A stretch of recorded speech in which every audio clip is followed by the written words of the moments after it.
Costco kami today, mga mamshis. So, supposedly, kukuha lang kami dapat nitong napi. Pero ang ending, tignan nyo naman. O ano-ano na naman mga pinagpupulot nila. So, ito yung mi goreng. Ayan siya, yung noodles. Tapos, ayan. So far, yan pa lang yung laman nung ano natin. Push cart natin. Pero, tingnan natin. For the meantime, wala pa akong kinukuha. Pero, feeling ko, dito sa frozen, kuha tayo ng kung meron sila nun, yung bulgogi rice. Yun kasi yung ang tagal ko nang hinahanap. Parang wala na. Come on. Dada, meron. Ito siya, oh, rice balls. Grabe. So, ito siya, mga moms. Yung bulgogi rice nila. Na-miss ko to. Ayan, meron na, oh. Nagbabalik ang kanilang bulgogi rice. May gyozas pa naman tayo sa bahay. Andun na. Tignan mo yung anak mo dun. Tingnan natin yung spring rolls. Magkano yung spring rolls nila? Ay, 11. Wait lang. Masarap din kasi itong veggie. Kaso sana mayroon yung... Ito pala yung Peking duck. Wala yung meat. Wala, vegetables lang. Tapos Peking duck. Wala yung may kasamang meat. Yung meat mismo ng... Yung ground meat. So, wala sila nun. Ang ingay ni Popo, mga moms, naririnig nyo ba siya? Ayan, dito tayo sa area ng mga Korean food. Ito, fried chicken. Magkano to? 13. Huwag na yan. Madami pa naman tayong frozen. Medyo mahal na siya, no? Hindi lang medyo, mahal na talaga siya. As in. So, ayan. Pasensya na kayo, hindi ko dinala yung camera. Phone lang ni Dada yung ginagamit ko, yung iPhone niya. So, ayan. Nakalimutan ko yung camera, mga moms. Check natin dito kung meron silang bago. Ayan, empanada de queso. May empanada de queso sila. Ay, platano maduro. Oh, parang gusto ko yata to. Kita nyo ba yan? 7 euros or 6.99. Try natin siya. Ang daming bago today. Ewan ko kung matagal na to. Ngayon lang kasi kami ulit nakapunta dito. Ito din sana okay siya sa mga bata. Kasi gustong gusto nila ng ganito. Yung tempura. Kaso, hindi ko alam kung saan ko na naman yan ilalagay sa ref namin. Kasi kaka-grocery lang din namin nung isang araw. Tingnan natin yung iba. Ayan. So far, okay na siguro ako dito. Yung mga meat nila, oh. Kaso nga lang parang ang mahal naman. Masarap to sa kape, mga moms. 5 na lang siya. Kaso diet tayo. Kaya iwas muna tayo dyan, mga momsies. Hi, Teo! Hi! Ay, nako anak, mabigat pa yan sa'yo. Hindi mo yan kaya. Ano ba yan?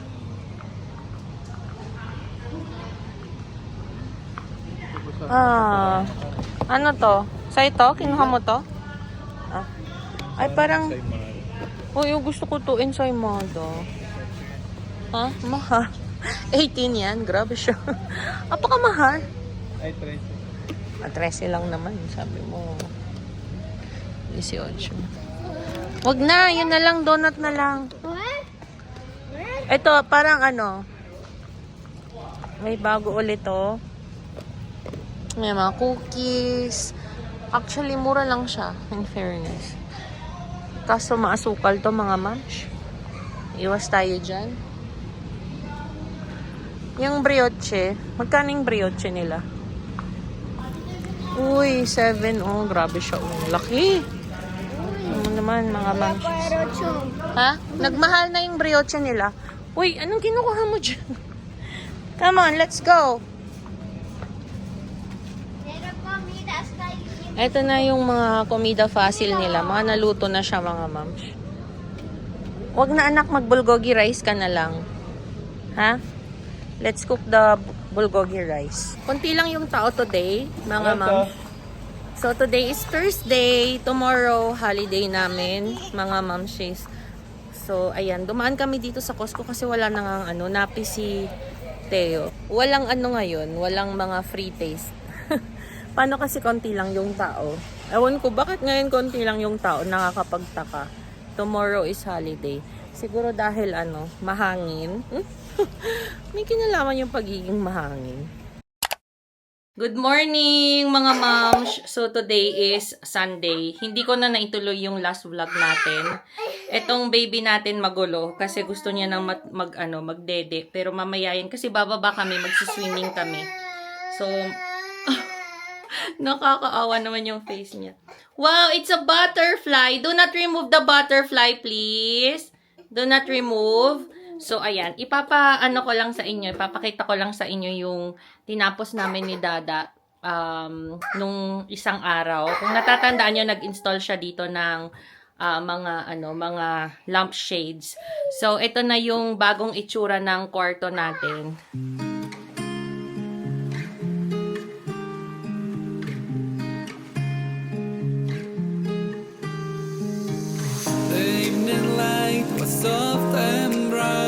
So, ang cute nung lampshades, mga moms. Ayan siya. So, pina-install ko lang yan kay Dada.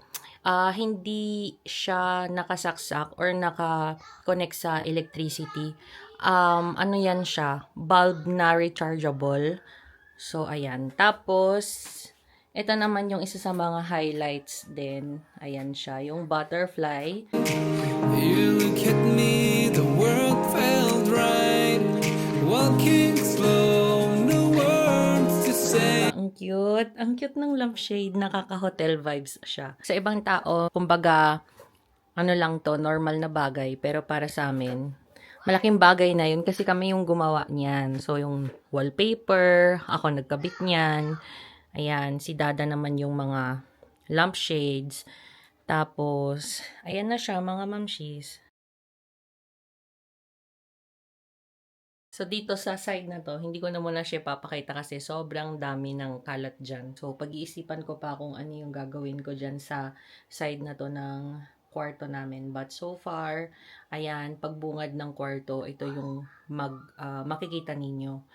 So, ayun mga mamshis, pasensya na kayo kung hindi presentable ang mamshi sa mga bawat vlogs ko kasi lately nga kasi sobrang sobrang busy. Tapos, summer pa dito. Diyos kong init-init. So, ayan. So far, mga moms, ito yung ating bagong kwarto.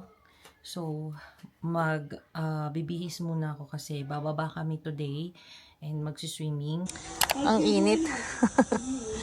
Ayan, nandito na kami, mga moms. Ayan si Teo. Ayan paling binigay nung mamaya may kukwento ako sa inyo. Pero galing yan dun sa amo ni Mama. Ayan, sige.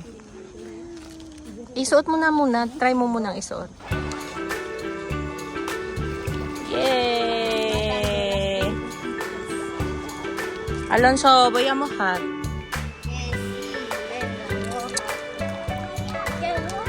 Heyo. No, Ami no.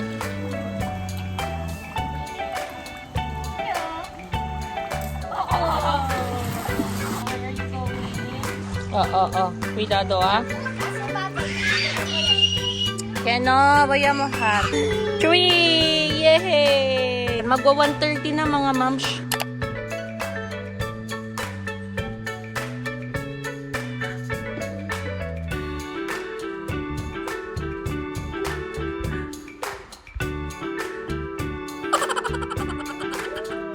So, mga moms, kakatapos ko lang kumain. Actually, namin lahat kumain. Si Teo, hindi na kinaya, mga moms. Kasi antok na siya. Hindi kasi siya nagnap kanina. So, ayun, dire-diretso yung batang yun. Kaninang pagkagising niya mga 9:30. So, anong oras na? Magpo-4 na. So, mantakin niyo yun from 8:30 to almost 4. Ang tagal niyang gising. So, ayan, pinatulog na siya ni Dada. So, baka magtanong kayo kung bakit si Dada yung nagpapatulog at hindi ako. Ayun nga, nag-start na kasi ako na mag-wean. So, paunti-unti na tinatanggal ko na yung pagpapa-breastfeed ko sa kanya kasi ayun nga, medyo nahihirapan na talaga ako mga mams at saka nananakit na talaga yung aking boobs. So, pag minsan sa gabi, lalong-lalo na sa gabi, nakakagat niya. So, grabe ang sakit mga mamshis. May mga times pa naman din na hindi mo siya mapipigilan as in gustong-gusto niya talaga na alam niyo yun, pampatulog niya ito. So, pag minsan wala akong magawa kasi iiyak siya, ma-upset siya, ganyan. So, pinagbibigyan ko siya. Pero kapag may mga times na maganda yung mood niya, tapos parang feeling ko naman makakaya niya naman matulog mag-isa. Kasi may mga times na hindi niya makuha yung tulog niya, tapos maglalatch siya sa akin. Tapos may mga times din naman na carry lang siya. So, ayun. But so far, kapag mga ganito, si Dada talaga yung nagpapatulog para, ayun nga, maiwasan niya na yung maglatch sa akin. So, ayan mga mams, meron akong kwento sa inyo kanina. May gusto akong ikwento sa inyo kasi ako din, medyo nalungkot din ako nung umalis na sila.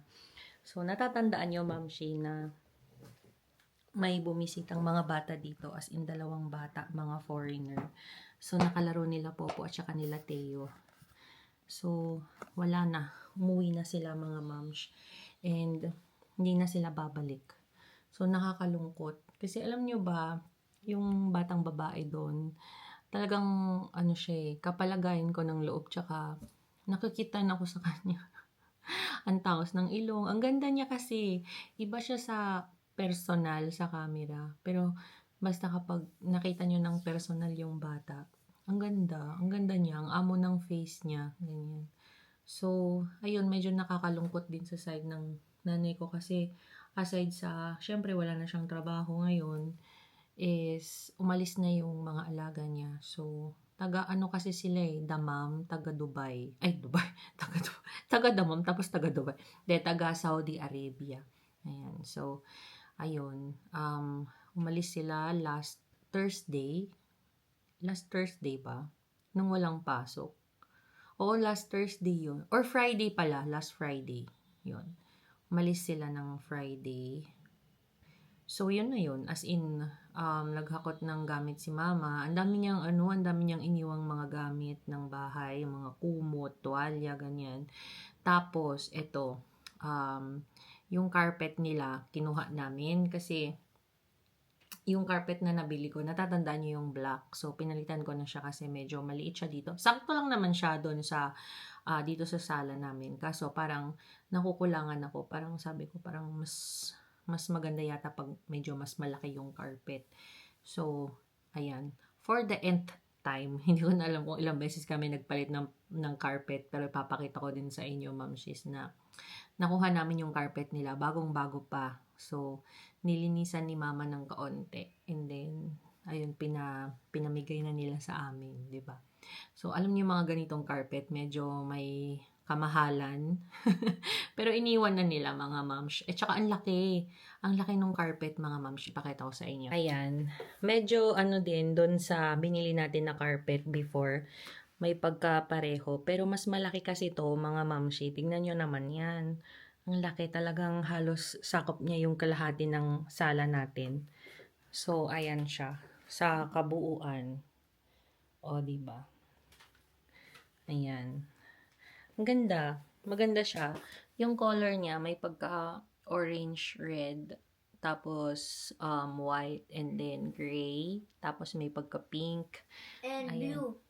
Walang blue. Ay, may konting blue pala. Ayan. Ganda siya, mamshi. Bago pa lang yan siya. So, binigay nila sa amin. Ayan. Kinuha ni mama. Sabi, sa amin na lang daw. Tapos, pumayag naman yung amo niya. So, ayan. Kinuha namin siya nung Friday din mismo. Kasi nung Friday, holiday namin yun. Walang pasok. So, yun ata nung nagpunta kami ng Costco, mga moms. Kaso hindi ako masyado nakapag-vlog kasi cellphone lang yung gamit ko doon. Tapos, ayun, nagmamadali na din kami kasi pasara na yung Costco that time, mga momshies. Kaya hindi na ako masyadong nakapag-vlog. So, ngayon na lang ulit ako makakapag-vlog.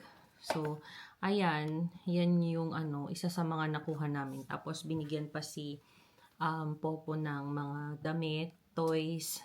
Tapos, meron yung kanina, yung pinakita ko sa inyong swimming vest. So, yung parang jacket ba yun?